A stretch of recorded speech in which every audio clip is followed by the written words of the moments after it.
ওকে, আমরা যেহেতু আমাদের সময় কম, আমরা খুবই সংক্ষেপে এই গতকালকের বিষয় নিয়ে আর আলোচনায় যাব না। আজকে কতগুলো বিষয় নিয়ে আলাপ করব, কারণ গতকালকে তো আমরাও পার্টিসিপেট করেছি, পরে ওগুলো রিপিট করি না। আজকে ফরহাদ ভাই বেশি কথা বলেছেন, ওইগুলো থেকে সামান্য কিছু জিনিস আলোচনা করা যাবে। আর তাছাড়া আমাদের কিছু অ্যাকশন প্ল্যানেরও ব্যাপার আছে, যে আমরা আসলে কী করব বা কীভাবে এই আলোচনাগুলোকে এগিয়ে নিব। কারণ আপনারা নিশ্চয়ই এতক্ষণ আমাদের কারোই বোঝার বাকি নাই যে এটা অত্যন্ত জরুরি, এবং গণ অভ্যুত্থান এবং গঠনের প্রশ্নটা, বিশেষত রাজনৈতিক জনগোষ্ঠী এবং গঠনের প্রশ্নটা যতটুকু ভাবা যায়, যতটুকু বোঝা যায়, তার চেয়ে অনেক গভীর এবং অনেক বিস্তৃত একটা ব্যাপার। হ্যাঁ, তার মধ্যে গঠনতন্ত্র বা তার যে জুরিডিকো পলিটিক্যাল দিক, এটা একটা দিক, কিন্তু এর বাইরেও গঠনের আরও অনেক দিক আছে। ফলে ওইগুলো নিয়ে আমাদেরকে বোঝা, যেমন আমার কাছে মনে হয়েছে যে আজকে ফরহাদ ভাই কতগুলো জায়গায় কিছু কথা বলেছেন যেগুলো গঠন সম্পর্কে, রাজনৈতিক জনগোষ্ঠী সম্পর্কে, গণ অভ্যুত্থান সম্পর্কে, যেগুলো এমনকি উনি বইয়েও পরিষ্কার করতে পারেন নাই সেইভাবে। বইয়ে যদিও একটা 292 পৃষ্ঠার একটা বই, কিন্তু আজকে এই সামনাসামনি এনকাউন্টারে ওইগুলো আরও আমার কাছে, অন্তত আমার কাছে আর কি, আমার কাছে সেগুলো আরও পরিষ্কার লাগলো আর কি। সেগুলো আমি মার্ক করেছি, বলার চেষ্টা করব। সময় যেহেতু কম, ফলে যথাসম্ভব তাড়াতাড়ি বলার চেষ্টা করব আর কি। ফলে বুঝতেই পারছেন যে আপনার মানে এতভাবে এখানে মণিমুক্তা ছড়ানো হয়েছে, ফরহাদ ভাই এত আলোচনাটা এত দিকে ছড়িয়ে গেছে যে সেখান থেকে আমার কতটুকুই সাধ্য যে আমি সে কতটুকুই আর এক্সট্রাক্ট করতে পারবো, তারপর আমার চেষ্টা থাকবে আর কি। আজকে আলোচনাটা শুরু হয়েছিল একদম প্রথম দিকে, মানে এই যে গঠনতন্ত্র, রাজনৈতিক জনগোষ্ঠী এবং গাঠনিক ক্ষমতার একটা, বলা যায় যে ড্রেস রিহার্সেল কিংবা গাঠনিক ক্ষমতা প্রশ্নটার এই বর্গটার একটা প্রাক আলোচনা ফরহাদ ভাই আগে প্রথম আজকে সকালবেলায় ক্লিয়ার করার চেষ্টা করেছেন যে গাঠনিক ক্ষমতার এই আলোচনাটা কেন জরুরি, এটা দিয়ে আমরা কি বুঝবো। তো সেখানে আলোচনার প্রথমেই উনি বলেছেন যে পৃথিবীতে এমন কোনো সমাজ কিংবা এমন কোনো রাষ্ট্র নাই যারা চিন্তার পরিবর্তন, নিজেদের চিন্তার পরিবর্তন না করে নিজেদেরকে পরিবর্তন করতে পেরেছে, এরকম কোনো ইতিহাস নাই। প্রত্যেক সমাজে, প্রত্যেক রাষ্ট্রে আগে তাদের নিজেদেরকে ইন্টেলেকচুয়ালাইজ করতে হয়েছে। এটা আমি, ফরহাদ ভাই ঠিক কথাটা এইভাবে বলেন নাই। আর আমি তো, ফরহাদ ভাই তো আজকে আমাদের সাবধান করে দিয়েছেন কুফরির ব্যাপারে, যে আল্লাহ বলেছেন এই কথাটা আমরা বলি, এটা বলা যাবে না, কারণ এটা বললে কুফরি হয়, তাই না? কারণ আল্লাহ তো বলেন নাই, এটা আপনি আল্লাহ বলেছেন বলে ওইভাবে আপনি পড়ছেন। ফলে ফরহাদ ভাই বলেছেন এই কথাটা আমি আর বলবো না, কারণ আমি তো কুফরির ফাঁদে পড়তে চাই না। এটা কমপ্লিটলি হচ্ছে আমি যেভাবে পড়েছি ওই জায়গা থেকে বলা, যে কেন এই রাষ্ট্র বা চিন্তার পরিবর্তনের প্রশ্নটা কেন আসে। কারণ যে সমাজ বা যে জনগোষ্ঠী নিজেদেরকে ইন্টেলেকচুয়ালাইজ করতে পারে না, তাদেরকে অন্যরা শাসন করবে, অন্যভাবে তারা শাসিত হবে, তাদেরকে অন্যরা লুট করবে। এটাই পৃথিবীর ইতিহাস। সুতরাং আমাদের নিজেদেরকে ইন্টেলেকচুয়ালাইজ করা, এবং আগের ভাব বৈঠকিতে, মানে এটার আগেরটা না, তার আগেরটা, যেটাতে আমরা গণক্ষমতা বনাম রাষ্ট্রশক্তির আলোচনা করেছিলাম, ওইখানে কিন্তু একটা পর্যায়ে ফরহাদ ভাই বলেছিলেন যে নিজেদেরকে বুদ্ধিভিত্তিকভাবে বুঝতে পারাই হচ্ছে রাজনৈতিক জনগোষ্ঠী হিসেবে গঠিত হওয়ার প্রথম কাজ। মানে আমাদের নিজেদের কন্ডিশনকে বুদ্ধিভিত্তিকভাবে বুঝতে হবে। তো এই কথাটা আজকেও এসছে অন্যভাবে। আর সমাজ, যেটা ফরহাদ ভাই, আমরা যেটা মনে করি যে সমাজ কোনো একটা জায়গায় আছে, আমাদের হয়তো সেখানে যেতে হবে, এরকম না। আমরা যেখানে আছি এটাই আমাদের সমাজ। ফলে এই সমাজটাকে আরও বড় করার প্রশ্ন আসতে পারে, কিন্তু আমরা এই সমাজের মধ্যে আছি। ফলে আমাদের মধ্য দিয়ে সমাজের নানা ধরনের চিন্তা এবং নানা ধরনের, ধরা যাক যদি বলি, দ্বিধা, দ্বন্দ্ব, কনফিউশন কিংবা শার্পনেস, সবই কিন্তু আমাদের মধ্যেই হাজির আছে। এইটা আমাদের নিজেদেরকে আইডেন্টিফাই করতে পারতে হবে এবং নিজেদেরকে এক্সপ্লোর যত বেশি আমরা করতে পারবো তত বেশি আমরা এগিয়ে যাব। এবং ফরহাদ ভাইয়ের একটা খুব সুন্দর শব্দ আছে, বিশ্বসভায় নিজেদেরকে হাজির রাখা, বর্তমান রাখা। এইটা করতে গেলে আমরা যত বেশি নিজেরা বুঝতে পারবো ক্রিটিক্যালি, যেটা ওই যে আনথটের একটা কথা এসেছিল না, যে আমাদের নিজেদের সাথে ঔপনিবেশিক আমলে একটা ছেদ ঘটেছে আমাদের। তো সেই কারণে আমাদের যে সমস্ত রিসোর্সেস আছে, যে সমস্ত ঐতিহ্য আছে, ইসলাম আছে, এখানে সনাতন ধর্ম আছে, আজকে তো শ্রী চৈতন্য নিয়ে খুবই চমৎকার আলোচনা হয়েছে, রাধা নিয়ে চমৎকার আলোচনা হয়েছে। এই যে আমাদের যে সমস্ত ফিলসফিক্যাল এবং থিওলজিক্যাল রিসোর্সেস আছে, তার মধ্যে ভক্তির ধারা আছে, ইসলাম আছে, সনাতন ধর্ম আছে, এই সবগুলোকে ক্রিটিক্যালি আমাদেরকে আবার মানে রিক্লেইম করতে পারতে হবে। এটা হচ্ছে আমাদের জন্য একটা গুরুত্বপূর্ণ জিনিস। এবং এগুলো যখন বলছি, আপনারা মনে রাখবেন, সমস্ত কিছুই কিন্তু আলোচনা হচ্ছে নিজেদেরকে গঠন করতে পারার দরকারের সাপেক্ষে। এই সব কিছু মিলেই আমাদের গঠন। ফলে এটা কোনোভাবেই আর আইনি প্রশ্ন না। আইন তার একটা মাত্র দিক, কিন্তু এটার ফিলসফিক্যাল দিক, এটার হিস্টোরিক্যাল দিক, এটার পলিটিক্যাল দিক সহ, এবং এটার পলিটিক্যাল ইকোনমির দিক, এগুলো অনেকগুলো জিনিস আছে।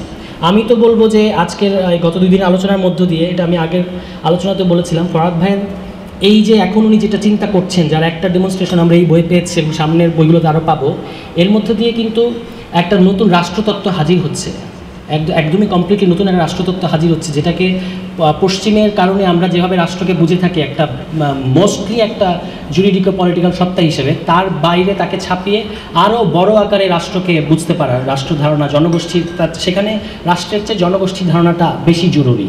এবং তার মধ্যে সেটা একটা রাষ্ট্রতত্ত্ব হিসেবেই আমরা দেখতে পারি, কারণ যেহেতু রাষ্ট্র শব্দটা আমাদের চিন্তার মধ্যে আছে, এটা আমরা এই শব্দটা বলতে কিছু একটা বুঝি, ফলে এটা যদি আমরা রাষ্ট্র দিয়েও বুঝতে চাই এটা খুব বেশি জিনিস বা অপরাধ হবে না। কিন্তু যেটা ইম্পর্টেন্ট সেটা হচ্ছে যে আজকে যে ইকোলজির প্রশ্ন, মানে আমাদের যে ইকোলজিক্যাল ক্রাইসিস আছে, আমাদের যে পরিবেশের ক্রাইসিস আছে, এইটাকে দেখবেন যে এই গঠনের প্রশ্নের সাথে কীভাবে উনি প্রাণ, প্রকৃতি, আবাস একটা খুব সুন্দর শব্দ ইকোলজি বাংলা হিসেবে, ওই বাস্তু সংস্থান বলার চেয়ে আবাস বললে আমরা যেখানে বাস করি, এবং আমরা বাস করি আরও অন্যান্য প্রাণী, জীব এবং জড় সমস্ত কিছুর মধ্যে যে নিজেদেরকে পাওয়া। এবং হাওরের প্রশ্নে উনি বলেছেন যে হাওর ধ্বংস করা আসলে এক অর্থে বাংলাদেশ ধ্বংসেরই নামান্তর, তার কারণ হাওরের সাথে আমাদের জীবন জড়িত।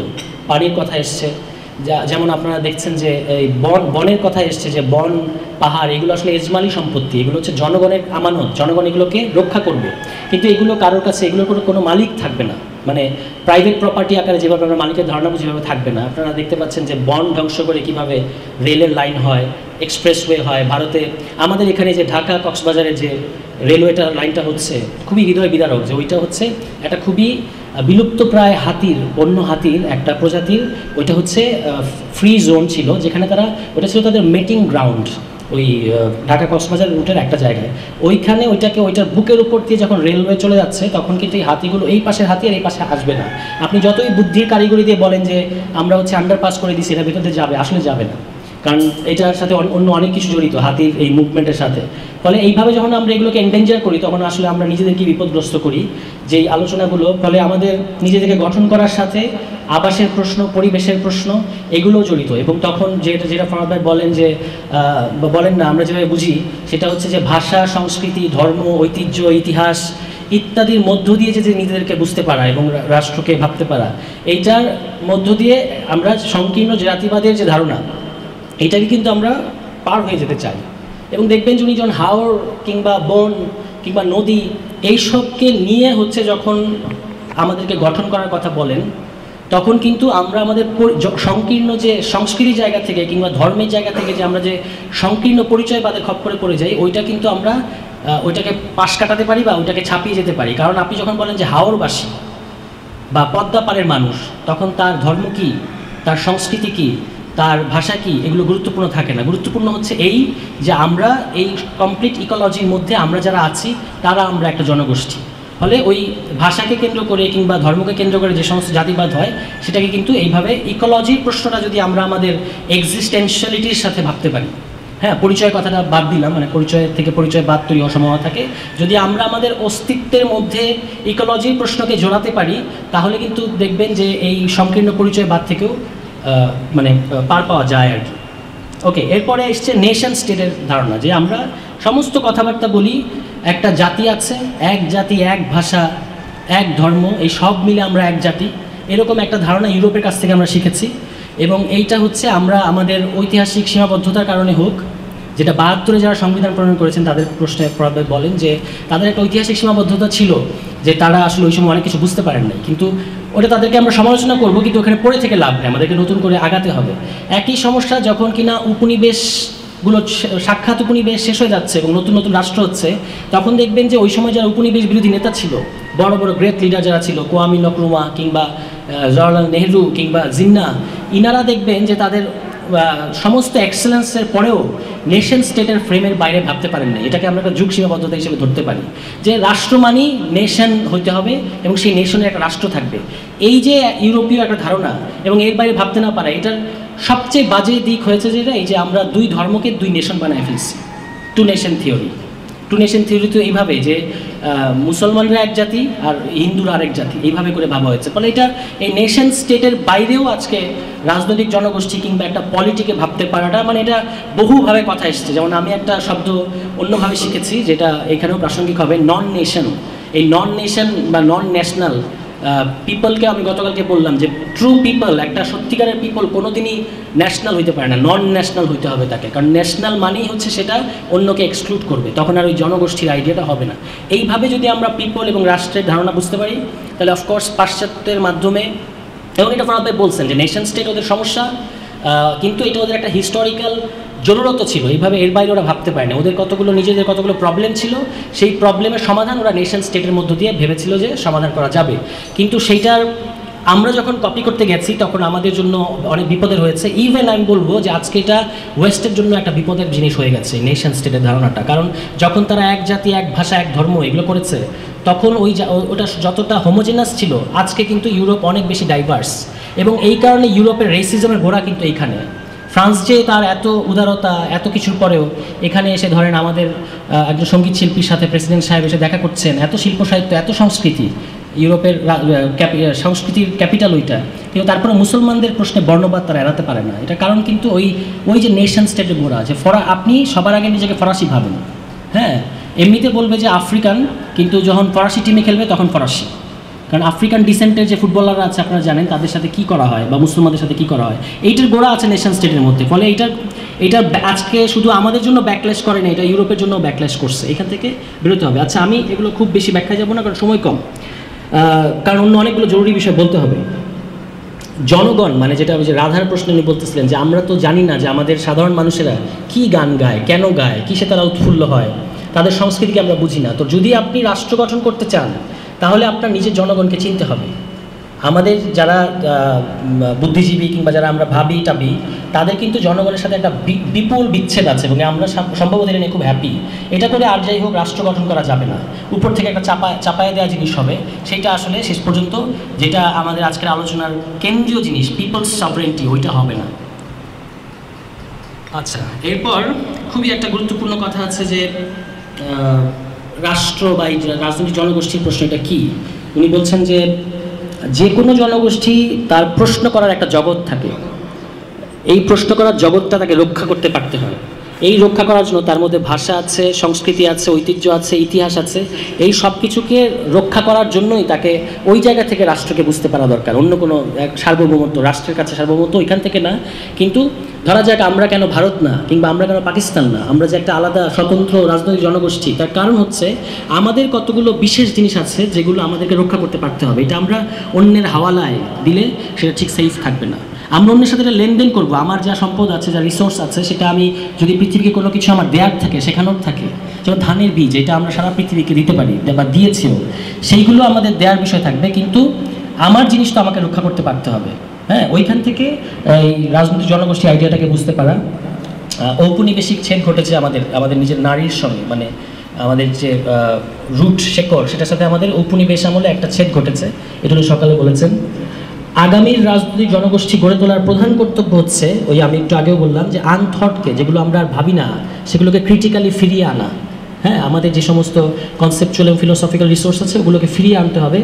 সেগুলো ওই যে রাধা বেদে নাই, কিন্তু রাধা কিন্তু আমরা বর্তমান দেখি নানাভাবে, সেগুলো কিসের মধ্য দিয়ে আসছে না, ওগুলো উনি বলছেন যে গল্পের মধ্য দিয়ে, মিথের মধ্য দিয়ে, মানুষের স্মৃতির মধ্য দিয়ে, শ্রুতির মধ্য দিয়ে। তো এগুলোর মধ্যে দিয়েও মানুষ নিজেদের সাথে কমিউনিকেট করে, যেটার পুরোটা কিনা ওই অক্ষর দিয়ে বা অক্ষরের জ্ঞানের মধ্যে বা শাস্ত্রের মধ্যে সবটা পাওয়া যায় না। এরপরে হচ্ছে যেটা গুরুত্বপূর্ণ, যেগুলো আপনারা অলরেডি আর মনে করায় দেওয়ার দরকার নেই, ওগুলো আমি স্কিপ করবো, এগুলো আমি বলেছি যে হাওড়ের ব্যাপারটা।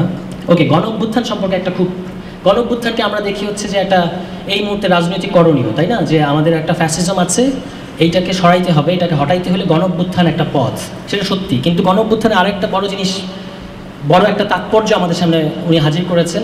এই যে একটু আগে যেটা বললাম, ভাষা, সংস্কৃতি, ধর্ম, ঐতিহ্য, ইতিহাস, স্মৃতি, এই সব কিছু মানে যেগুলো আমাদের সম্পদ, সেগুলোকে রক্ষা করার জন্য গণ অভ্যুত্থান হচ্ছে একটা পথ, মানে যার মধ্য দিয়ে আমরা কিনা we can reclaim what we had, আমাদের যা ছিল তার সব কিছু রিক্লেইম করার এটা একটা, বা রক্ষা করার এটা একটা পদ্ধতি। ফলে এখানে কিন্তু একটা নতুন জিনিস পাওয়া গেল, মানে কনসেপচুয়াল আইডিয়া হিসেবে, যে গণ অভ্যুত্থান একটা, মানে গণ অভ্যুত্থান অ্যাজ মেথড। আমি গণ অভ্যুত্থানে কী ইংরেজি করবো, গণ অভ্যুত্থানে কী ইংরেজি আছে না, মাস আফসার্চ টার্স, ওইগুলো মানে মাস আফসার্চ অ্যাজ কি মানে মেথড, এটা একটা পদ্ধতি আকারে মেথোডোলজি হিসেবে আমাদের সামনে উনি হাজির করছেন।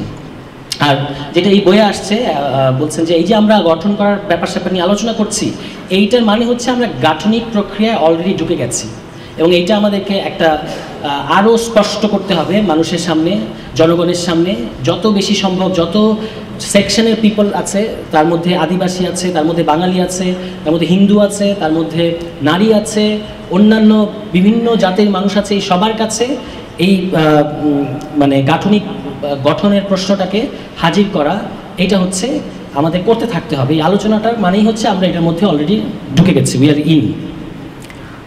এরপরে আছে জনগোষ্ঠীর বিভিন্ন অংশের মধ্যে ইন্টারমিক্সিংয়ের প্রশ্ন, মানে এক পিপলের এক অংশের সাথে আরেক অংশের লেনদেন এইসব করতে হবে, কারণ এটা ছাড়া কোনো বৃহত্তর জনগোষ্ঠী গঠন করা যায় না। আমরা যেহেতু জাতিবাদকে ছাপিয়ে যেতে চাচ্ছি বা যে কোনো ধরনের বর্ণবাদকে ছাপিয়ে যেতে চাচ্ছি, ফলে আমাদের জন্য ইম্পর্টেন্ট হচ্ছে যে এই বড় আকারে যে জনগোষ্ঠী, সেইটার মধ্যে ইন্টারমিক্সিং এবং পরস্পরকে বোঝা, পরস্পরের কাছ থেকে শেখার এই চর্চাটা শুরু করা। এবং এইটা আমি এখানে বলবো যে এখানে যারা সংখ্যার দিক থেকে মেজরিটি, এটা একটা খুবই জাতিবাদী আইডিয়া যদিও, তারপরেও ধরেন সংখ্যায় তো যেহেতু সেন্সাস আছে, ফলে সংখ্যায় তো পিপলের কোনো কোনো অংশ আগায় থাকে।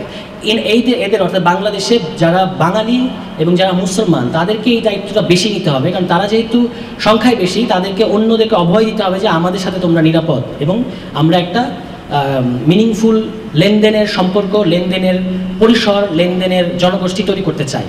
তো সেটার জন্য জনগোষ্ঠীর সকল অংশকে এগিয়ে আসতে হবে। আর পরে যেটা আজকের একেবারে শেষের থিওলজির আলোচনা করতে গিয়ে উনি বলছেন যে যিনি যেই সময়ের যে সংকট থাকে, ওই সময়ের সংকট সমাধানের জন্য যিনি নেমে পড়েন, তিনিই নেতা এবং তিনিই আল্লাহর পথে আছেন, সুতরাং তার ধর্ম আমরা দেখব না।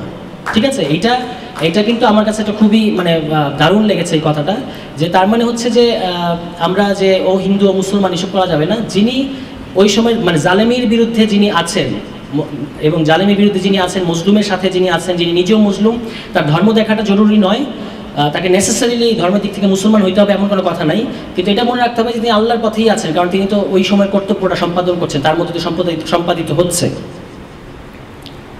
আচ্ছা, এটা বলার অপেক্ষা রাখে না যে রাজনৈতিক জনগোষ্ঠীর মধ্যে সকল সম্প্রদায়ের বিবেচনা থাকতে হবে, যত সম্প্রদায় আছে ধর্মীয় এবং ভাষাভিত্তিক বা অন্যান্য।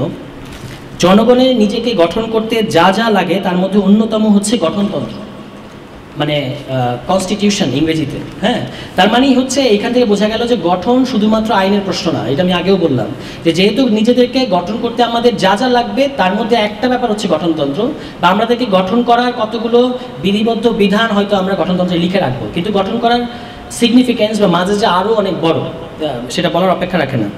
সংবিধানের মধ্যে এই যে পবিত্র সংবিধান ইত্যাদি কথাবার্তা, এটা উনি বলছেন যে এগুলো বলার মধ্য দিয়ে আননেসেসারিলি এটার মধ্যে একটা ডিভাইনিটি আরোপ করা হয়, যার মধ্য দিয়ে এটার যদি কোনো সমস্যা থাকে সেটাকে মানে ঠিক করার বা সেটাকে অ্যাড্রেস করার, সেটাকে প্রশ্ন করার রাস্তা বন্ধ করে দেওয়া হয়, কারণ এটা তো পবিত্র সংবিধান হলে আর সমালোচনা করার জায়গা থাকে না। ফলে এইটা আমাদেরকে এটাকে একটু প্রোফেন করার ব্যাপার আছে, মানে মামুলি করে দেওয়ার ব্যাপার আছে। সংবিধান এটা জনগণের লাগে, তাই জনগণ তৈরি করে রাখে, সংবিধান বা গঠনতন্ত্র যাই বলেন, কিন্তু এটা পবিত্র সংবিধান না। যখন আবার কোনো উদ্ভূত পরিস্থিতি তৈরি হবে তখন আমাদেরকে এটা বদলানোর সুযোগ থাকতে হবে, কিন্তু সেইটার জন্য আগে যদি আমরা রাজনৈতিক জনগোষ্ঠী আকারে নিজেদেরকে গঠন করতে পারি, তখন আমাদের মধ্যে সেই কর্তা সত্তার ব্যাপারটা থাকে, যে আমরা চাইলে আমাদের প্রয়োজনে যে কোনো কিছু অ্যাড করতে পারি, যে কোনো কিছু সংশোধন করতে পারি, যে কোনো কিছু বাদ দিতে পারি। ওকে, সব বিপ্লব প্রশ্নে ফ্রান্স এবং ইরানের কথা এসছে আলোচনার মধ্যে, যে এই দুজনের মধ্যে আমরা দুই ধরনের হিস্টোরিক্যাল মানে দেখি, মানে মহড়া দেখি। হ্যাঁ, দুই ধরনের আলামত দেখি। তার মধ্যে সকল বিপ্লব কিছু নতুন জিনিস ইন্ট্রোডিউস করে, আবার সকল বিপ্লবের কিছু ঐতিহাসিক সীমাবদ্ধতা থাকে। ফলে আমাদের জন্য এটা নেসেসারি না যে অমুক যেমন ফরাসি বিপ্লবের বলতে আমরা একদম আটখানা হয়ে যাই, মানে আহ্লাদে আটখানা হয়ে যাই। ইভেন আম্বেদকরের মতো মানুষ, তিনি একবার আক্ষেপ করে বলছিলেন, আমি দেখছিলাম যে উনি বলতেছেন যে আমাদের ইতিহাসটা যদি ফরাসি বিপ্লব থেকে শুরু হতো, ইন্ডিয়ার ইতিহাস যদি ফরাসি বিপ্লব থেকে শুরু হতো, মানে ফরাসি বিপ্লবের মহিমা এমন জায়গায় গেছে যে সকল ইতিহাস যেন ফরাসি বিপ্লব থেকে শুরু করতে হবে, এরকম একটা ধারণা ইভেন যারা অ্যান্টি কলোনিয়াল মুভমেন্টে নেতৃত্ব দিয়েছেন তাদের মধ্যেও ছিল। তো এই সর্বজনীনতা বা ইউনিভার্সালিটি, যেটার পেছনে আসলে ইম্পেরিয়ালিজম ঘাপটি মেরে থাকে, এটাকে কিন্তু আমাদের শনাক্ত করতে পারতে হবে। এবং সেইখানে ইরানের নতুন এক্সপেরিমেন্টের কথা আসছে, ইরানের কিছু প্রবলেম আমরা দেখতে পাচ্ছি, কিন্তু আমি বলবো যে এখানে যে রুহানিয়াত বা পলিটিক্যাল স্পিরিচুয়ালিটি, যেটার পক্ষে ফুকো দাঁড়িয়েছিলেন, যে স্পিরিচুয়ালিটি পলিটিক্যাল স্পিরিচুয়ালিটির বলে ওখান ইরানের মানুষজন ইরান বিপ্লব করেছিলেন, আজকে যদি ইরানে কোনো সমস্যা হয়ে থাকে ওই রুহানিয়াতের বলেই তারা এটা ঠিক করবে। কিন্তু যেটা ইম্পর্টেন্ট ইরানের জন্য, ইরান নিজেদেরকে একটা শক্তিশালী রাজনৈতিক জনগোষ্ঠী হিসেবে হাজির করতে পেরেছে। অফকোর্স দে হ্যাভ প্রবলেমস এবং সেখানে অনেক জুলুমের ঘটনা আছে, কিন্তু ওই যে কোনো বিপ্লবের তো ঐতিহাসিক সীমাবদ্ধতা থাকেই, সেখান থেকে ইরানকে দেখতে হবে, ফ্রান্সকেও সেখান থেকেই দেখতে হবে। কারণ ফ্রান্স, যেটা খুবই ইম্পর্টেন্ট, এবং সমস্ত কলোনিয়ালিজমের গোড়ায় যে ব্যাপারটা আছে, তারা নিজেদের জন্য ফরাসি বিপ্লব করছে, গণ অভ্যুত্থান করছে, যে উই আর আ পিপল, আমরা একটা পিপল, এই ঘোষণা তারা দিচ্ছে। অন দ্য আদার হ্যান্ড একই সময়ে তারা হাইতির পিপলহুডকে অস্বীকার করতেছে। এইটা কলোনিয়ালিজমের মধ্যে কিন্তু এই জিনিসটা আছে, তোমরা এখনও পিপল হও নাই, নট নাও। আর যে কোনো নট ইয়েট, আর যে কোনো অ্যান্টি কলোনিয়াল মুভমেন্টের মধ্যে এই কথাটাই বলা হয় এখনই, মানে তুমি বলতেছো যে এখন আমি পিপল হওয়ার যোগ্য না, আমরা উল্টো বলতেছি এখনই আমাদের পিপল হওয়ার সময়, আমরা অলরেডি আ পিপল, আমরা নিজেদেরকে গঠন করবো, ফলে ইউ শুড গো, এরকম একটা ব্যাপার। জনগণকে কনসাস করা এবং জনগণের সাথে এনকাউন্টারের মধ্য দিয়ে, যেটা খুব ইম্পর্টেন্ট, জনগণকে কনসাস করা এটা যেমন জরুরি, যারা সমাজে নিজেদেরকে বুদ্ধিজীবী ভাবেন, মানে বুদ্ধিজীবী হওয়া কোনো ফ্যাশনের ব্যাপার না, বাংলাদেশে আজকাল বুদ্ধিজীবী হওয়াটা একটা ফ্যাশন হয়ে গেছে। সো ডিসগাস্টিং, মানে বুদ্ধিজীবী একটা খুবই পরিশ্রম সাধ্য কাজ এবং খুবই সিরিয়াস ব্যাপার যদি কেউ নিজেকে বুদ্ধিজীবী ভাবে। এমনিতে সকল মানুষেরই বুদ্ধি আছে, কিন্তু বুদ্ধির মধ্য দিয়ে যারা একটা সমাজের সমস্যাকে বুদ্ধিভিত্তিকভাবে হাজির করে তাদেরকে আমরা বুদ্ধিজীবী বলতে পারি। তো এই বুদ্ধিজীবীদের যেমন জনগণকে কনসাস করার ব্যাপার আছে, অ্যাট দ্য সেম টাইম পিপলের সাথে এনকাউন্টারের মধ্য দিয়ে নিজেদের চিন্তার ত্রুটিও শনাক্ত করতে তাদেরকে পারতে হবে। এই জন্য বাস্তবে পিপলের সাথে এনকাউন্টার এত জরুরি, যে তাহলে আমরা বুঝতে পারবো যে আমাদের কোথায় সীমাবদ্ধতা, আমরা তো অনেক কিছু বুঝি না, অনেক আইডিয়া। ওই যে আখতারুজ্জামান ইলিয়াসের উপন্যাস চিলেকোঠার সেপাই, যেটা ফরদ ভাই এবং গায়ত্রী দি মিলে অনুবাদের সুপারভিশন করতেছেন, ওখানে আছে না যে ওই যে শহুরে বিপ্লবী গিয়ে কেন কমিউনিকেট করতে ব্যর্থ হচ্ছে গ্রামের মানুষের সাথে, তো এই সমস্যাটা কিন্তু আছে। এইটা আমাদেরকে ওইখান থেকেও তারা কীভাবে জগৎ কল্পনা করে মিথের মধ্য দিয়ে, কোট আনকোট কুসংস্কারের মধ্য দিয়ে, ওইখান থেকেও আমাদেরকে শেখার অনেক ব্যাপার আছে, যদি আমি কুসংস্কার শিখতে বলতেছি না, ডেফিনেটলি। জনগণের সপ্রাণ এবং সজীব ইচ্ছাকে সক্রিয় রাখা, এজন্য নানা ধরনের কর্মকাণ্ড দরকার। আচ্ছা, জাতীয় রাজনীতিতে শ্রমিক, কৃষক এগুলো অ্যাবসেন্ট, এগুলো আপনারা মানে আলাদা করে বলার কিছু নাই।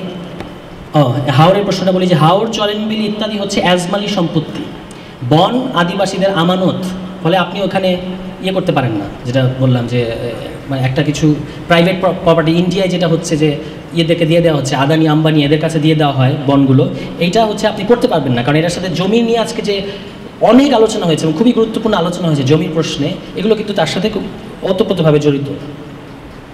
আর আমাদের ঢাকা শহর সম্পর্কে, ঢাকা শহর এই শহর জাদুর শহর আহারে বলে না, ওই ঢাকা শহরে যেটা হয়েছে, ঢাকা শহর কিন্তু বুদ্ধিভিত্তিক এক্সারসাইজের জন্য একটা অত্যন্ত ব্যাকওয়ার্ড এবং অত্যন্ত মানে অনুপযোগী শহর, এবং আমরা এইভাবে এই শহরটা স্ট্রাকচার করেছি।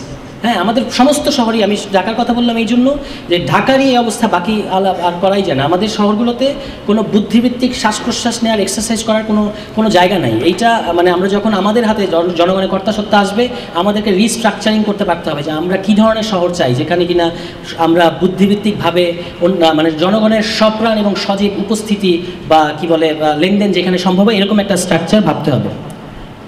আগামবেনের একটা সার্বভৌমত্বের একটা সংজ্ঞা, আমি কিন্তু আবারও বলি যে সার্বভৌমত্ব, রাষ্ট্র, গাঠনিক ক্ষমতা ইত্যাদি প্রশ্নে অনেক নতুন নতুন ভাবে দেখার আলোচনা এখানে এসছে। সার্বভৌমত্ব ভাবলেই আমাদের কেমন একটা মনে পড়ে না যে ওই যে স্টেট অফ এক্সেপশনের কারণে যে এটা হচ্ছে একটা একচেটিয়া ভায়োলেন্সের প্রশ্ন, ওই ওয়েবার না কে বলছিল না যে মনোপলি অধিকার অফ ভায়োলেন্স, ওইখান থেকে যেন আমরা সার্বভৌমত্ব দেখি। কিন্তু দেখেন ফরদ ভাই কিন্তু একটা অন্য জায়গা থেকে সার্বভৌমত্ব, পিপলস পাওয়ার এগুলোকে রিকনস্ট্রাক্ট করে বলতেছেন যে এই যে নিজেদেরকে গড়ে তোলা, এইটা হচ্ছে গণসার্বভৌমত্বের মূলে, কিংবা আমাদের যে একটা সামষ্টিক ব্যক্তিসত্তা আছে এইটাকে গঠন করাই হচ্ছে গণতন্ত্র। তো এইখানে দেখবেন এই যে একচেটিয়া ভায়োলেন্সের পাওয়ারটা আর এইসব প্রশ্নই আর থাকতেছে না, এটা অন্য জায়গায় চলে যাচ্ছে ব্যাপারটা। আগামবেনের একটা ক্রিটিক উনি করেছেন যে আগামবেনের কাছে সভরেন্টি হচ্ছে, এবং এটা খুবই গুরুত্বপূর্ণ একটা সমালোচনা, যে আগামবেনের কাছে সভরেন্টি একটা জুরিডিকো পলিটিক্যাল কনসেপ্ট, ওইখান থেকে উনি স্টেট অফ এক্সেপশনের থিওরি তৈরি করেছেন। ওয়ারেজ আমরা এটাকে দেখছি, আমরা এইভাবে দেখলে আমাদের জন্য সুবিধা হবে যে এইটা আসলে একটা সভরেন্টির একটা নতুন আইডিয়া কিন্তু আমরা পেলাম, যে sovereignty is a matter of constitutive, এটা একটা কনস্টিটিউটিভ প্রশ্ন, এটা একটা কনস্টিটিউটিভ প্রশ্ন, যে কনস্টিটিউয়েন্ট পাওয়ারের প্রশ্ন, এবং আমাদের কাছে যেহেতু এটা কনস্টিটিউটিভ, ফলে এটার political, cultural, historical, theological, philosophical and juridical aspect থাকবে। এই সব মিলিয়ে কিন্তু আমাদের সার্বভৌমত্বের ব্যাপারটা আছে, ফলে সার্বভৌমত্বের আলোচনাটা একটা অন্য জায়গায় চলে যাচ্ছে। এরপর আজকের সকালে দ্বিতীয় সেশনে ফরিদা আপা সংক্ষেপে অনেকগুলো জরুরি জিনিস আমাদের সামনে হাজির করেছেন, যার মধ্যে একটা হচ্ছে কালকে আলোচনাটা এসেছিল যে জনগণ কোনো বায়োলজিক্যাল ধারণা না, জনগণ হচ্ছে মানে একটা যেটা বানাইতে হয়, সিরাজুল আলম খান যেভাবে ভাবতেন বানাইতে হয় ওরকম একটা জায়গা ধারণা, এবং জনগণের মধ্যে নারীর প্রশ্নকে অন্যান্য প্রশ্ন যেমন যুক্ত করতে হবে, আদিবাসীর প্রশ্ন কিংবা অন্য ধর্মের প্রশ্ন, একইভাবে নারী প্রশ্ন হাজির করার কথা উনি বলেছেন, যেটা নিয়ে ওনারা কাজ করছেন। আমরা খুবই হোপফুল যে এখান থেকে আমরা খুব ভালো জিনিস পাবো। সার ও কীটনাশকের ভর্তুকি দিতে হবে, এটা একটা খুব জনপ্রিয় দাবি, উনি এটা সমালোচনা করে বলেছেন এর মাধ্যমে তো আসলে কোম্পানির পয়সা ভরার আলাপ হয় এবং কৃষক আরও নিঃস্ব হয়। এটা কোনো কাজের দাবি না, আমরা বুঝি না যে এটার ভেতরে কোন খেলাটা আছে, যেটা যখন আমরা বলি যে সার ও কীটনাশকের ভর্তুকি দাও, তখন তো আসলে কারণ সরকার হয়তো ভর্তুকি দেয়, কিন্তু সরকার তো বাজারের দামে ইয়ের কাছ থেকে কেনে, কোম্পানির কাছ থেকে কেনে, ফলে সুবিধাটা তার হয়। ঢাকা শহরের একটা স্ট্যাটিস্টিক্স উনি হাজির করেছেন, বলেছেন যে ঢাকা শহরে এখন যারা রিক্সা চালক তাদের 64% একসময় কোনো না কোনোভাবে কৃষিকাজের সাথে জড়িত ছিল। বীজ ও খাদ্য ব্যবস্থার সার্বভৌমত্ব, এই কথাটা কিন্তু বাংলাদেশে আমি জানি না আর কেউ বলেন কি না, আমি যখন থেকে ফরিদা আপা কিংবা ফরাদ ভাই ওনাদের আলোচনা, ওনাদের লেখাপত্র পড়া শিখেছি বা পড়ছি, তখন থেকে আমি এই কথাটা শুনেছি যে সার্বভৌমত্ব মানে তো রাষ্ট্রের সার্বভৌমত্ব, জনগণের সার্বভৌমত্ব ইত্যাদি। ওনারা কিন্তু বলছেন বীজ ও খাদ্য ব্যবস্থার সার্বভৌমত্বের কথা। এটা আমাদেরকে অনেক সার্বভৌমত্বের একটা কমপ্লিটলি অন্য জায়গায় আমাদেরকে নিয়ে যায়, যেটা আমাদেরকে আরও বুঝতে হবে। কারণ এখনও যখন আমি বললাম না যে বীজ ও খাদ্য ব্যবস্থার সার্বভৌমত্ব, আমারই কেমন যেন বিশ্বাস হয় না। কেন? কারণ আমার মাথায় তো আছে সার্বভৌমত্বর সাথে একটা একচেটিয়া ভায়োলেন্সের প্রশ্ন, এখনও নিজের মধ্যে শর্ট আউট করতে পারছি তা না, কিন্তু সার্বভৌমত্বকে এইভাবে বোঝার কিন্তু একটা হেভি জরুরত আছে। উনি United Nations declaration on the rights of the peasant, যেটা 2019 সালে একটা ডিক্লারেশন, সেটার রেফারেন্স দিয়েছেন। হাইব্রিড বীজ দেওয়ার জন্য কৃষকদেরকে ফুসলায়, এইটার উনি আমাদের সামনে বলেছেন বা আমাদের নজর ফেরাতে বলেছেন এই ব্যাপারে। বাংলাদেশের যে সিড অ্যাক্ট, এটা খুব ইম্পর্টেন্ট, যে বাংলাদেশের সিড অ্যাক্টে কৃষকের বীজ সংরক্ষণের কোনো অধিকার নাই, সেটাকে একদম কমপ্লিটলি নাকচ করে দেওয়া হয়েছে যে কৃষক বীজ সংরক্ষণ করতে পারবে না। মার্কিন যুক্তরাষ্ট্রের ব্যাপারে উনি একটা উদ্বেগ প্রকাশ করেছেন, যদিও মার্কিন যুক্তরাষ্ট্র এখন আমাদের খুবই বন্ধু হয়ে গেছে, গণতন্ত্রের জন্য একদম প্রাণপাত করতেছে মার্কিন যুক্তরাষ্ট্র। আর মার্কিন যুক্তরাষ্ট্রের এখন আওয়ামী লীগের সমালোচনা করা যায়, কিন্তু মার্কিন যুক্তরাষ্ট্রের সমালোচনা করা যাচ্ছে না বাংলাদেশে, পিটার হাসের কোনো সমালোচনা করা যাচ্ছে না, এরকম একটা পরিস্থিতি হয়ে গেছে। যাই হোক, তো ইউএসএইড ফিড দ্য সামথিং কিছু একটা বলেছেন ফরিদা আপা, এটা ফিড দ্য ফিউচারের কথা বলেছেন, যে ইউএসএইডের একটা ব্যাপার। তো জিএমওর আলোচনা এসছে, তো এইগুলো কিন্তু খুব আমাদের জন্য অ্যালার্মিং। এবং মার্কিন যুক্তরাষ্ট্রকে যদি আমরা আমাদের আন্দোলনের সামনে দিয়ে দিই, যেটা এখন মনে হচ্ছে যে গোলাম মাওলা রনি এক টক শোতে দেখছেন না, উনি হাসতে হাসতে বলেছেন, কিন্তু কত মর্মান্তিক, উনি বলছেন যে পিটার হাসকে তখন আমাদের আব্বা ডাকা উচিত, পরিস্থিতি ওখানে চলে গেছে। এটা আমাদেরকে খুবই সাবধানে বুঝতে হবে যে যেটা হওয়া উচিত ছিল ব্যাকড বাই ইউএসএ, যে মুভমেন্ট হইতে পারতো, কারণ আপনি মাঠে আছেন, আন্দোলনে আছেন, যুক্তরাষ্ট্র সরকারকে চাপ দেওয়ার কারণে আপনি অনেক ফ্রিলি মুভমেন্টটা করতে পারছেন। This should have been the situation, কিন্তু আনফর্চুনেটলি এই ব্যাকড বাই যেটা হওয়ার কথা ছিল সেটা হয়ে গেছে লেড বাই। আমরা যেন লেড বাই ইউএসএ এরকম করতেছি, আব্বা ডাকার মতো পরিস্থিতি হয়ে গেছে। এটা কিন্তু জনগণের সার্বভৌমত্বে যেই জায়গা থেকে আমরা আলোচনা করছি, সেইখান থেকে এইটা আমাদের জন্য কখনোই অ্যাকসেপ্টেবল হওয়ার কথা না। যদিও এই বইয়ের মধ্যে ফরাদ ভাই আলোচনা করেছেন যে আমাদের তো ভূরাজনৈতিক পরিস্থিতিকে মাথায় রেখে তারপরে আন্দোলন সংগ্রাম করতে হবে, ফলে কৌশলগতভাবে যেগুলো আন্তর্জাতিকভাবে স্বীকৃত অধিকার, যেগুলোর কথা শুনলে মার্কিন যুক্তরাষ্ট্র অজ্ঞান হয়ে যায়, সারাক্ষণ আমাদেরকে ওইসব রাইটসের কথা বলে সবক দেয়, ওই সমস্ত রাইটস তাদের সামনে হাজির করে বলতে হবে যে আমরা অন্য কোনো কিছু করার চেষ্টা করছি না, আমরা শুধু এই রাইটসগুলো বাংলাদেশের মানুষের জন্য চাই। এবং সেটা আলাদা করে এক্সক্লুসিভ ভোটাধিকারের প্রশ্ন না, আরও অনেক কালচারাল, ইকোনমিক, কৃষকের অধিকার ইত্যাদি অনেকগুলো বিষয়ের জায়গা থেকে অধিকারের প্রশ্নটাকে বোঝা, যেটা অধিকারের এনজিও ধারণা, যে নিজের সমস্যা, নিজের গায়ের চুলকানিকে আরও ক্ষতটা বাড়ায় তারপর এটা মার্কিন যুক্তরাষ্ট্রকে দেখানো, যে দেখো ভাই আমার চুলকানি, ওইখান থেকে একটা ভিন্ন জিনিস। কিন্তু কারণ এইখানে মানবাধিকার ধারণাটা দাঁড়াচ্ছে আমার যেটা ঐতিহাসিক কর্তাসত্তা সেটাকে রিক্লেম করা, মানে নিজেকে ভিকটিম হিসেবে হাজির করা না। এইটা এই বইয়ে কিংবা আজকের আলোচনা ফরাদ ভাই বলেন নাই, কিন্তু as far as I can remember উনি ওনার একটা ফেসবুক পোস্টে বলেছিলেন যে নিজেকে ভিকটিম হিসেবে ধরে নিয়ে এই ভিকটিমহুডটাকে মার্কিন যুক্তরাষ্ট্র কিংবা এই সমস্ত রাষ্ট্রের কাছে বিক্রি করা, এটা কিন্তু খুবই খারাপ একটা চর্চা। এখান থেকে বেরিয়ে এসে আমাদের নিজেদের কর্তাসত্তার উপর আস্থা রাখতে হবে। কর্তাসত্তার শুধু আস্থা রাখা না, এটাকে প্রতিষ্ঠা করতে হবে, নির্মাণ করতে হবে through movements and all this. কিন্তু সাথে আমাদেরকে এই সমস্ত পরাশক্তির মধ্যে যে সমস্ত খেলাধুলা চলছে সেখান থেকে নিজেদের জন্য সবচেয়ে বেস্ট আউটকামটা বের করে নিয়ে আসার মতো প্রজ্ঞাও থাকতে হবে। আচ্ছা, জমি এখন পণ্য, এটা ইউ অল নো দ্যাট, যে এরকম একটা জায়গায় গেছে জমি, একটা আমরা খুব কমন সেন্স থেকে বুঝি যে জমি শুড হ্যাভ বিন মানে এজমালি একটা সম্পত্তি, এজমালি একটা ব্যাপার, সেটা এখন হয়ে গেছে পুঁজিবাজারের পণ্য এবং জমির বেচা কেনা হয়। আপনারা জানেন, আমার পরিচিত এরকম লোক আছে যার কাজই হচ্ছে জমি কেনা, ফেলে রাখা, দাম বাড়লে আবার বিক্রি করা। হ্যাঁ, এরকম একটা জায়গা। পানির ব্যাপারে যেটা হয়েছে, আমরা এখন বোতলজাত পানি খাই। আল্লাহ না করুক সামনে চীন যেমন ওই যে বোতলজাত বাতাস ইনহেল করে, ওরকম জায়গায় আমরা যাবো কিনা জানি না, পরিস্থিতি তো তার কাছাকাছি। আদিলুর রহমানের মামলার কথা বলেছেন যে আমাদের আদালতে প্রথমত হচ্ছে এটা, এই যে খাঁচার মধ্যে পুরে রাখা, এটা আমি প্রথম দেখেছি হচ্ছে, আমি জানি যে বাংলাদেশে আইন আদালতের মধ্যে অনেক কলোনিয়াল এইসব ব্যাপার স্যাপার আছে, কিন্তু আমাদের একজন কমরেড, আমাদের একজন বন্ধু দিদারুল ভুইয়াকে যখন আটক করা হলো এবং প্রথমে গুম, তারপর আটক করে যখন আদালতে হাজির করা হয়েছিল, আই ওয়াজ সো সারপ্রাইজড এটা দেখে যে তাকে একটা কারাগারের মধ্যে হাতে ডান্ডা বিড়ি পড়ায় ওখানে দাঁড় করায় রাখছে।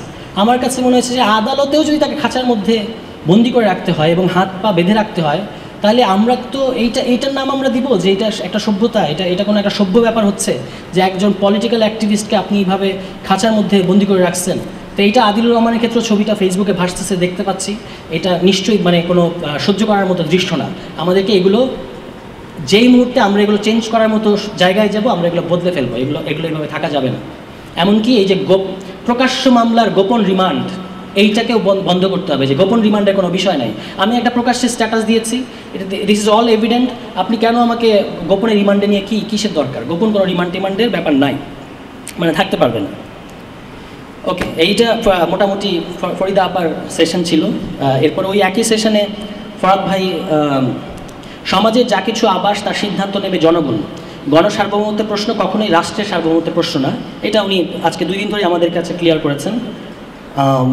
মাটির নিচের সম্পদ হচ্ছে জনগণের, এটা উনি বলেছেন যে এই আপনাদের মনে থাকবে ফুলবাড়ি মুভমেন্টের ব্যাপারই তো ছিল এটা, যে উন্মুক্ত পদ্ধতিতে কয়লা খনন করতে চাচ্ছিল এশিয়া এনার্জি একটা কোম্পানি, সেখানে একটা মানে ফুলবাড়ির জনগণ এটাকে এখনও পর্যন্ত কিন্তু ওখানে এরকম নানা ধরনের চেষ্টা আছে, এগুলো তারা আটকে দেওয়ার জন্য সজাগ আছে, যেটা আমাদেরকে সর্বতভাবে সাপোর্ট করতে হবে, যে এরকম মাটির নিচে আমাদের যা কিছু হচ্ছে সেটা কোনো প্রাইভেট কোম্পানি উত্তোলন করতে পারবে না।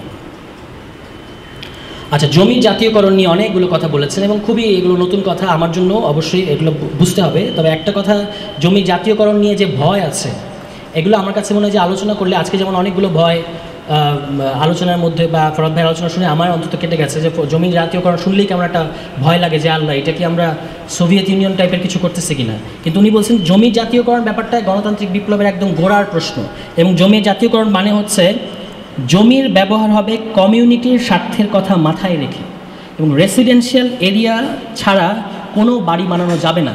আর এই যে বনের মধ্য দিয়ে রেললাইন করে ফেলা, এক্সপ্রেসওয়ে করে ফেলা, এগুলো তো মানে করতে দেওয়া যাবেই না। এখন গণতান্ত্রিক বিপ্লবের সবচেয়ে জরুরি কাজ, প্রথম কাজ হচ্ছে বিপ্লব হওয়ার পর আপনি একটা গঠনতন্ত্র করবেন, কনস্টিটিউয়েন্ট অ্যাসেম্বলিতে যাবেন। দ্বিতীয় একটা জরুরি কাজের কথা উনি বলেছেন, যেটা হচ্ছে সঠিক নগরায়ন নীতি তৈরি করা।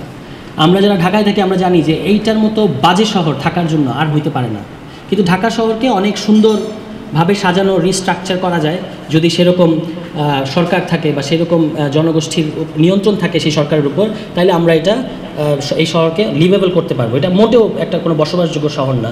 ডেঙ্গুর মতো একটা জিনিসে আমাদের একদম প্রাণষ্ঠাগত, বা আরও অন্যান্য ব্যাপার তো আপনারা দেখছেনই। এবং কতভাবে যে মৃত্যু সম্ভব ঢাকা শহরে, বাসের জন্য ধরেন দাঁড়ায় আছেন, উপর থেকে তারপরে আপনি মারা যেতে পারেন এনি ডে, যে কোনো দিন। আপনি জানেন না কীভাবে আপনি মারা যাবেন। যে কারণে আমি এটা সৈয়দ শামসুল হকের, আমি যদিও ওনার কালচারাল পলিটিক্স গ্রহণ করি না, কিন্তু ওনার একটা বইয়ের নাম আছে যে গুপ্ত জীবন প্রকাশ্য মৃত্যু। ঢাকাকে বোঝার জন্য, বাংলাদেশকে বোঝার জন্য আমার কাছে এটা বেস্ট লাইন। আমাদের এখানে মৃত্যু প্রধান, জীবন কিন্তু আমরা কিন্তু জীবনের সুরক্ষা দিতে পারি না, এই মানে আমাদের যে ধরনের পলিটিক্যাল কন্ডিশন তার মধ্যে। এবং উনি বলছেন যে ইকোলজিকে রেখে নগর পরিকল্পনা করা, শহর সুরক্ষিত থাকবে, বন্যা হবে না বা বন্যার পানি।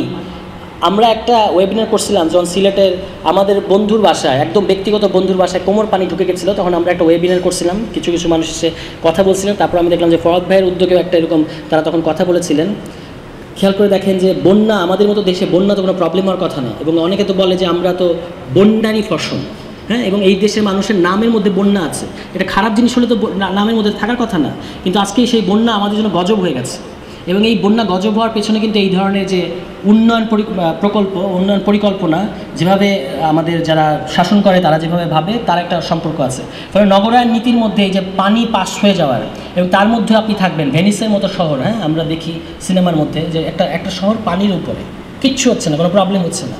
সেই শহর তো পৃথিবীর বহু মানুষের আজকে মানে ট্যুরিস্ট স্পট।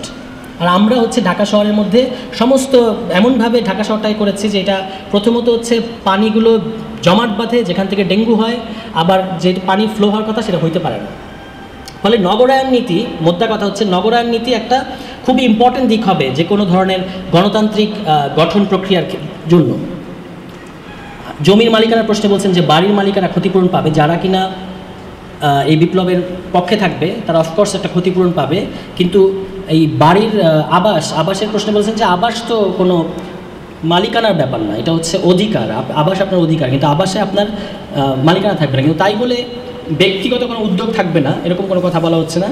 ব্যক্তিগত উদ্যোগকে অবশ্যই উৎসাহিত করা হবে, কারণ তাছাড়া গণতান্ত্রিক বিপ্লব টিকতে পারবে না।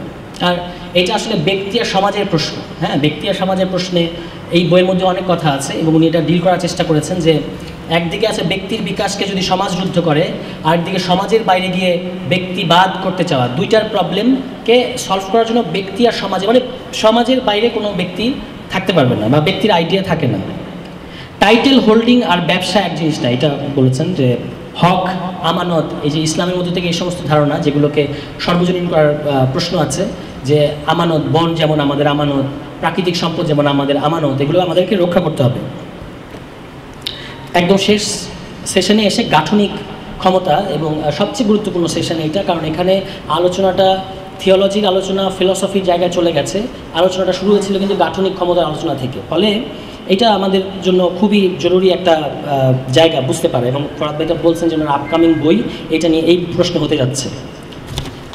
গণতন্ত্রের সঙ্গে গণসার্বভৌমত্বের সম্পর্কের ক্ষেত্রে পাশ্চাত্যে একটা বিচ্ছেদ ঘটে গেছে। ওখানে গণতন্ত্র মানে এখন গণসার্বভৌমত্ব বোঝানো হয় না, ওখানে ইলেকশন হয়ে গেছে। এবং আমি পরে আমার মতো করে এটাকে রিআর্টিকুলেট করলাম যে আমাদের চিন্তার মধ্যে একটা coup ঘটে গেছে। তার কারণ হচ্ছে যে এটা আমি কেন বললাম যে কুটা হচ্ছে, যাই হোক এটা এখন পাচ্ছি না, পরে আমি কোথাও লিখছিলাম।